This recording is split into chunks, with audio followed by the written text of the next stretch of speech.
میری زندگی کے سب سے پیارے سفر پر مجھے ایئرپورٹ پر چھوڑنے آئے عاطف اور فوزیہ. مجھے تو یقین ہی نہیں ہو رہا تھا کہ اب واقعی میں عمرہ کرنے جا رہی ہوں. جب پہلی بار مسجد نبوی کے مینار بالکل 2 دیکھے قدم تو ہوٹل میری سے باہر خوشی کی مینار کوئی نظر انتہا آیا۔ نہیں تھی. رمضان میں جانا ہوا تو رمضان کی رونقیں دیکھ کر بھی میں بہت حیران ہوئی. اتنے منظم طریقے سے عربی وہاں پر افطار کا انتظام کرتے ہیں. اچھا، میں تو روز ہوٹل سے نکل کے قرآن پاک لے کے تو چلی جایا کرتی تھی حرم میں. اور یہ منظر سبحان اللہ، دروازہ نمبر 25 سے جب داخل ہوتے تھے اور روضہ رسول کے بالکل قریب، اوف کیا منظر تھے. اور یہ ہے مسجد قباء کا منظر. مسجد قباء بہت خوبصورت ہے اور بڑی خوبصورت فیلنگز آتی ہیں جب ایسی جگہوں پر ہم جاتے ہیں. اور وہی خوبصورت ہوائیں، کبوتروں کا اڑنا جو ہمیشہ نعتوں میں سنتے رہے. اچھا، یہاں پر افطار اور سحر کا منظر بڑا خوبصورت ہے، اسپیشلی افطار کا. رنگ برنگ لوگ دنیا کی مختلف جگہوں سے آئے ہوئے، ہر کسی کو کھانے میں ایک ہی چیز ملتی ہے.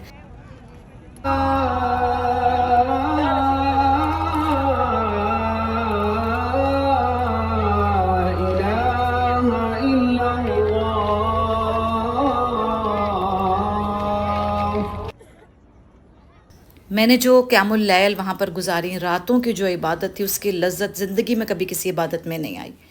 جمعے کے دن ہمیں اندازہ ہی نہیں تھا کہ اتنا رش ہو جائے گا کہ ہمیں ہوٹل کے برآمدے میں نماز پڑھنا پڑی. اور حرم کے اندر کے حسن کی خوبصورتیاں، اس کا تو ذکر جتنا کریں اتنا کم ہے. دیوانہ وار لوگ بھاگے دوڑے آتے ہیں ان حسین جگہوں پر اور عبادت کے لیے اکٹھے. کسی کا امیری غریبی کا، ذات پات کا کوئی یہاں پر کام ہی نہیں. یہ دروازے جو ہمیشہ میں ٹی وی کی اسکرین پر دیکھا کرتی تھی، جب میں نے لائیو دیکھے تو مجھے اپنی آنکھوں پہ یقین نہیں آیا. اتنے خوبصورت مناظر، اور دنیا دیوانی ہوئے جا رہی ہے ریاض الجنہ کی طرف جانے کے لیے. اتنا اسپیشل موقع ہوتا ہے، اتنا تھوڑا ٹائم ملتا ہے. میں تو ہکا بکا ہی رہ گئی، سچی بات ہے. مجھے تو سمجھ ہی نہیں آئی میں ہوں کہاں پر، یہ ممبر کون سا ہے، یہ جگہ کون سی ہے. اسی حیرانی کے عالم میں تھی کہ تھوڑی دیر بعد وہ آ کر بچ جی یہ کر کے تو اٹھانا شروع کر دیتی ہیں. جن کی ڈیوٹی ہوتی ہے زیادہ ٹائم دیتی ہی نہیں ہے.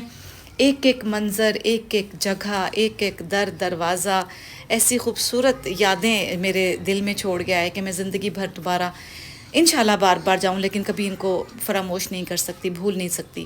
آج بھی آنکھیں بند کروں تو یہ دروازہ یاد آتا ہے کہ جس میں داخل ہو کر تو سامنے وہ ریاض الجنہ، وہ روضہ رسول صلی اللہ علیہ وسلم. بس جی چاہتا تھا کہ ایک ایک چیز، ایک ایک کونا، ایک ایک در و دیوار کو میں اپنی میموری میں بسا لوں. جتنا کیمرے نے میرا ساتھ دیا میں تو اس کی بھی شکر گزار ہوں. اب جب جی چاہتا ہے دن میں ایک بار دو بار میں یہ ویڈیوز لگا کر دیکھ لیتی ہوں. ان چھتریوں کے کھلنے اور بند ہونے کا منظر بھی اپنے آپ میں ایک معنی رکھتا ہے. رات کے 2:15 بجے ہم ہوٹل سے حرم کی طرف آ رہے ہیں، مسجد نبوی کی طرف. کس لیے؟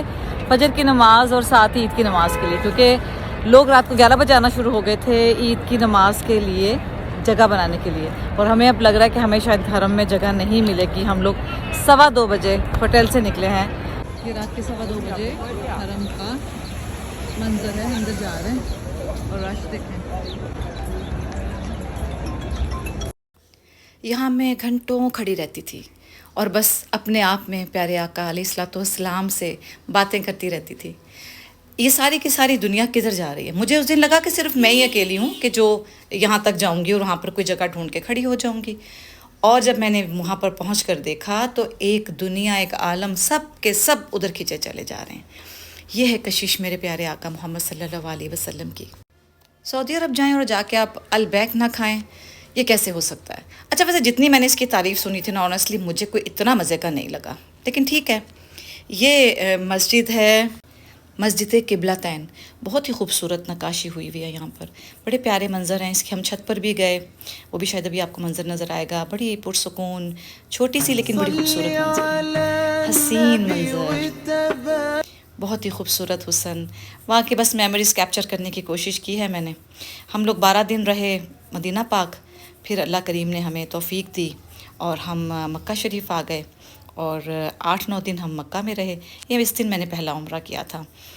بس ہر جگہ کا حسن الفاظ میں بیان کیا ہی نہیں جا سکتا. پہلی نظر کعبہ پہ پڑنے کا منظر، وہ جب ایکسپیرینس ہوتا ہے تو ہی پتہ چلتا ہے. بندہ خود کو اتنا حقیر سمجھتا ہے کہ یا اللہ کہاں تیری شان اور کہاں میں، تو نے مجھ گناہگار کو بلا لیا یہاں پر. اور یہ جبل احد، یہاں آ کر بھی یوں لگتا تھا جیسے پتہ نہیں ساری ہسٹری میرے دماغ میں واپس چل پڑی ہے. اس کے بعد جدہ میں ہم ایک میزبان نے ہمیں انوائٹ کیا، تو ہم نے وہاں پر ان کے ساتھ ایک شام باہر آؤٹنگ پہ گزاری، سمندر کے کنارے پر گئے، بڑے خوبصورت منظر تھے۔ اس کے بعد ان میزبانوں نے ہماری بڑی تواضع کی، انہوں نے ہمیں وہاں کی مشہور ڈش جو کہ اونٹ کے گوشت کا پلاؤ ہوتا ہے، ہاشی باشا، وہ بھی ٹیسٹ کروایا، بہت مزہ آیا۔